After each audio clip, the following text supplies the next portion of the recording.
Today we are going to recap a psychological horror thriller film titled The Black Phone, where a clever teenager is kidnapped by a sadistic serial killer and must use a disconnected wall phone to communicate with the killer's past victims to escape. The story begins in 1978 in a suburban neighborhood in Denver, Colorado. We see Finney Blake, a shy but incredibly smart 13-year-old boy, playing in a Little League baseball game. Finney is a talented pitcher, but he struggles with confidence. He faces off against a tough batter named Bruce Yamada. Bruce hits a massive home run off Finney's pitch, winning the game. Despite the competitive loss, Bruce walks up to Finney afterward, shakes his hand, and genuinely compliments his pitching skills, telling him that his arm is incredible. This establishes Bruce as a kind, well-liked kid in the community. Meanwhile, the town is gripped by a paralyzing fear because of a mysterious serial killer known to the locals as the Grabber. Several young boys have already vanished without a trace, leaving the community on high alert. Soon after the baseball game, Bruce is riding his bicycle down a quiet street. Suddenly, a strange black van pulls up near him. The details of the abduction are kept ambiguous in the moment, but Bruce becomes the latest victim to vanish, leaving behind nothing but his bicycle on the grass. Finney lives in a tense, highly stressful household with his younger sister, Gwen, and their abusive, alcoholic father, Terrence. Terrence is deeply traumatized by the suicide of his late wife, who possessed strange, vivid dreams that she believed were psychic visions.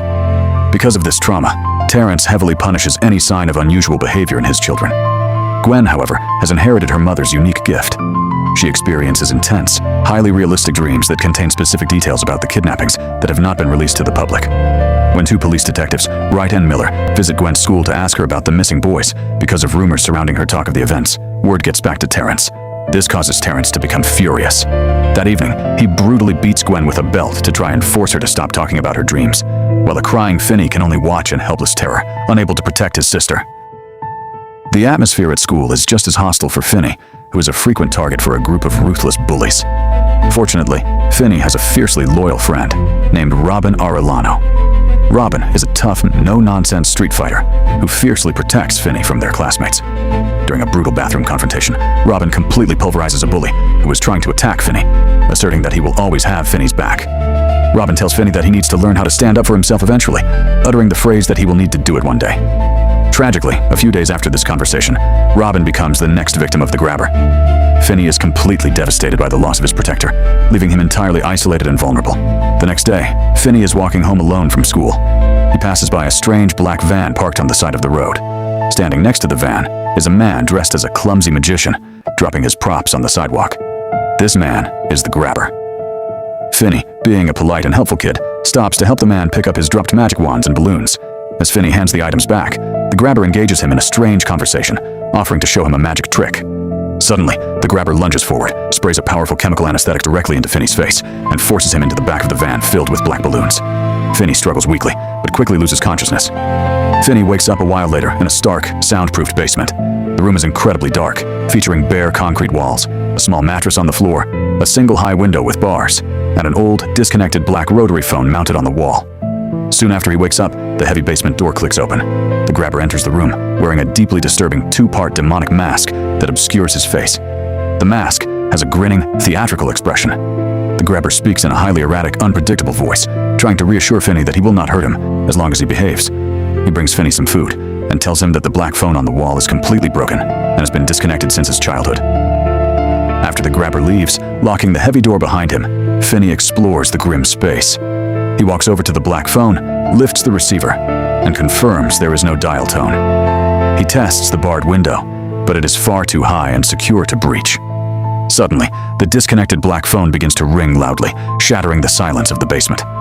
Finney jumps back in absolute terror.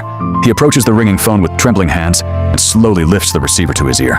To his complete shock, a static-filled voice speaks to him from the other end. The voice belongs to Bruce Yamada, the baseball player who was kidnapped first. Bruce explains that he cannot remember his own name or details of his past life clearly because of the trauma of his death, but he remembers Finney's great pitching arm. Bruce warns Finney that the Grabber is playing a sadistic psychological game called Naughty Boy, where he leaves the basement door unlocked on purpose to entice Finney to escape, waiting upstairs with a blunt object to brutally punish him if he attempts to walk out. Bruce instructs Finney to ignore the door and instead dig a hole through the dirt floor beneath the concrete tiles to try and tunnel out. Finney immediately follows this advice, using a broken plastic toy line marker found in the room to pry up a floor tile and begin digging furiously into the dirt. Meanwhile, upstairs in the house, a highly eccentric, drug-addled man named Max is intensely researching the local kidnappings. Max is completely consumed by the case, covering the walls with newspaper clippings, maps, and intricate timelines, entirely unaware that the serial killer he is tracking is his own brother. He sits at his desk, frantically snorting lines of white powder to stay awake, muttering to himself as he tries to connect the dots. Unbeknownst to Max, he is living in the very house where the crimes are being committed. He remains completely oblivious to the fact that the missing children are being held directly beneath his feet in the soundproof basement, as his brother masterfully manipulates his erratic behavior, dismissing his wild theories with a calm, deceptive smile. Following this, the narrative shifts back to the grim darkness of the basement. Finney sits on the mattress, shivering from fear and exhaustion, when the disconnected black phone begins to ring for a second time. He scrambles across the floor and lifts the receiver to his ear. This time, the static-filled voice on the line belongs to Billy Showalter, a former paperboy who was also taken by the killer. Billy speaks in a rhythmic, distant tone, explaining that before he died, he managed to hide a vital tool. He tells Finney that a long, tightly braided cord made of tough newspaper wrapping wire is tucked away up near the ceiling joists, hidden inside a small gap in the concrete wall. Billy explains that Finney can use this wire to reach the high, barred basement window. As soon as the line goes dead, Finney begins his search. He drags the mattress against the wall, stacks his shoes, and reaches up into the dusty crevices of the ceiling joists. His fingers brush against something cold, and he successfully pulls down the tightly braided wire. Finney realizes he needs extra height, so he unearths the heavy plastic toy line marker he used for digging. He wraps the newspaper wire securely around the plastic handle, creating an improvised grappling hook. He stands beneath the window, takes a deep breath, and tosses the hook upward. On his third attempt, the plastic handle catches firmly onto the rusted metal bars of the window. Finney grabs the wire with both hands and begins to climb, his muscles straining as he lifts himself off the floor. He manages to reach the window ledge and peers through the glass, seeing the snowy yard outside. However, just as he prepares to smash the glass, the plastic handle of the line marker snaps under his weight. Suddenly, the wire slips, and Finney falls heavily back onto the hard concrete floor, bruising his back and failing in this specific attempt. The narrative leaves him in the dark and shifts directly to the tense atmosphere of the Blake household, where Gwen decides to take a massive risk. She sits down at the table with her father, Terrence, who is quietly drinking his morning coffee. The air in the room is heavy, still holding the residual trauma of the brutal beating he gave her just nights before. Despite her fear, Gwen looks at her father with fierce determination. She gently addresses him, explaining that her dreams are not a curse or a delusion, but a real, tangible tool that can save her brother. She begs him to listen to her, crying as she explains that if he would just believe in her visions, they could use them to find where Finney is being hidden before it is too late. Terrence listens to her plea, but instead of blowing up in a violent rage like before, his reaction is deeply somber, fueled by a mixture of grief, exhaustion, and hidden fear. He looks at his daughter, his eyes filling with tears as the anger drains from him, leaving only a broken man. He quietly admits to her that he isn't trying to hurt her out of malice, but because he is completely terrified. He explains that her mother started out exactly like this, seeing things, hearing voices, and dreaming of events before they happened, until the overwhelming psychic noise completely broke her mind and drove her to take her own life.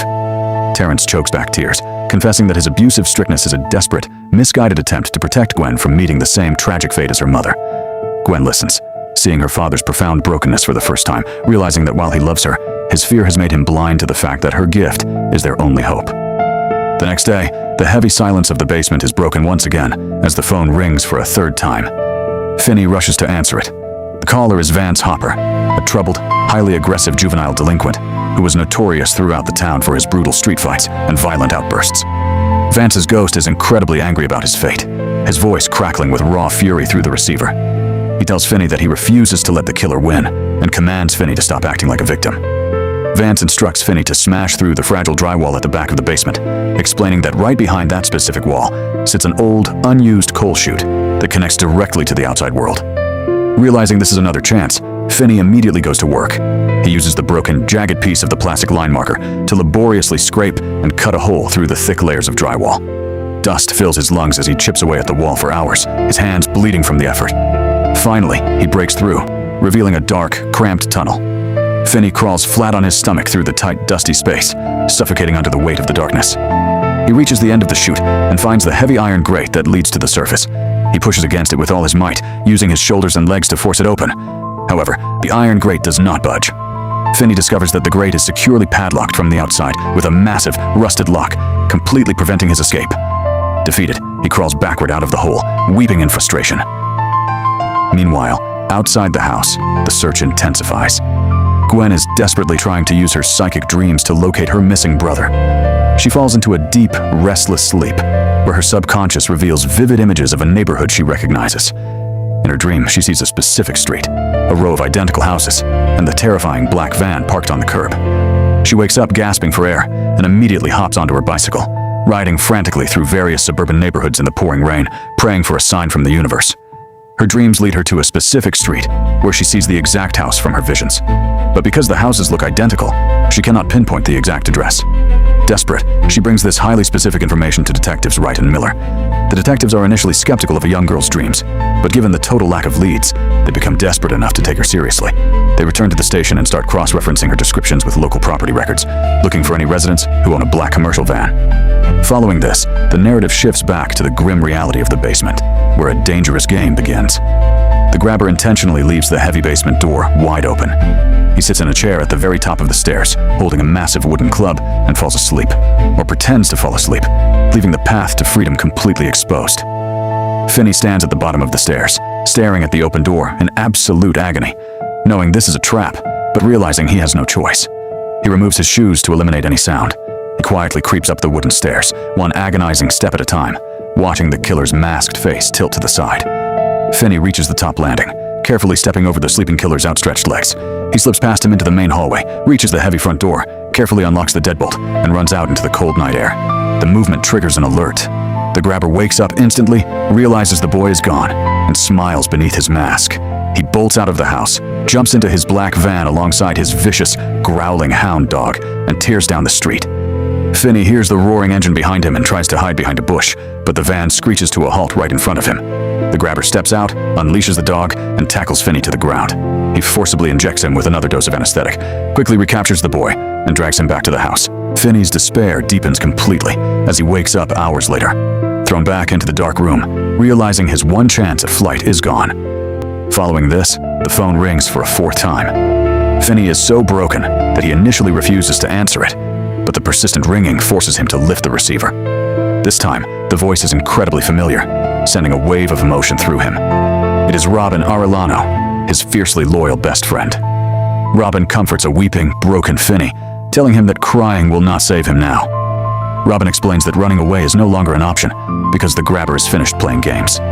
He reveals that the next time the grabber comes down those stairs, it will be to end Finney's life. Robin states with absolute certainty that Finney must stand up and fight back. To execute the plan, Robin instructs Finney to walk over to the hole he dug under the floor tile. He tells Finney to scoop up the dense, heavy dirt and pack it tightly inside the receiver of the black phone, filling every empty pocket of plastic until the phone transforms into a heavy, solid, improvised blunt weapon. Finney follows the instructions, packing the dirt tightly and wrapping the cord around his hand. Robin then spends hours coaching Finney through the phone, instructing him on how to shift his weight, execute a proper punch, and deliver a devastating swinging strike with the heavy receiver. Robin instills the courage and confidence Finney always lacked, repeating that he only needs to land one perfect blow. Suddenly, upstairs in the house, Max makes a startling breakthrough. He sits surrounded by his charts, tracing the coordinates of the kidnappings with a red marker. As he draws the final lines, he realizes that the exact epicenter of the abduction zone perfectly aligns with his brother's house. Shocked and horrified, Max runs down the hallway, bursts through the basement door, and runs down the stairs. He shines his flashlight around the room and discovers Finney in the basement. Max gasps, realizing his brother is the monster. But before Max can process the horror or help the boy, a shadow looms in the doorway. The grabber sneaks up behind Max and brutally drives a sharp hatchet directly into Max's head, killing him instantly. Max collapses to the floor in a pool of blood.